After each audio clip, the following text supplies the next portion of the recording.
మరియాపూర్ గ్రామంలో భారతీయ నూనె గింజల పరిశోధన సంస్థ డైరెక్టర్ మాతూరు మరియు శాస్త్రవేత్తలతో కలిసి జిల్లా కలెక్టర్ ప్రతీక్ జైన్ కుసుమ పంటను క్షేత్రస్థాయిలో పరిశీలించారు. ఈ సందర్భంగా కుసుమ పంటల్లో ఉత్పత్తి పెంపు, వ్యాధి నియంత్రణ, మెరుగైన విత్తనాల వినియోగం, రైతులకు సాంకేతిక సలహాలు వంటి అంశాలపై అధికారులతో చర్చించారు. అధిక దిగుబడి సాధించేందుకు శాస్త్రవేత్తలు సూచించిన ఆధునిక పద్ధతులను రైతులు అనుసరించాలి అని కలెక్టర్ సూచించారు. అలాగే ప్రభుత్వం అందిస్తున్న పథకాలు, సబ్సిడీలు మరియు పరిశోధన సంస్థల సహకారం ద్వారా నూనె గింజల ఉత్పత్తిని మరింత పెంచాలి అని ఆయన పేర్కొన్నారు. Local Ganesh, we can promote local crushing units. Then we can revive. Sesame.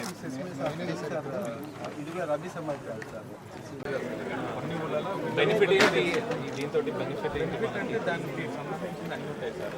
Foods రావడం కానీ అలా ఏమైనా చాలా మంది స్మార్ట్ ఫోన్ వాడుతున్నారు, పిల్లలు స్మార్ట్ ఫోన్ వాడుతున్నారు. అలాగా టెక్నికల్ గా మన వ్యవసాయం కూడా కొద్దిగా చేంజ్ అవుతుంది అనమాట. మనం అది పాటించకపోతే మనం వెన సైంటిస్ట్ మాట్లాడారు, అసలు నేను కూడా ఆశ్చర్యపోతున్నాను. ఇది చాలా టెక్నికల్ సబ్జెక్ట్ లాగా ఉంది.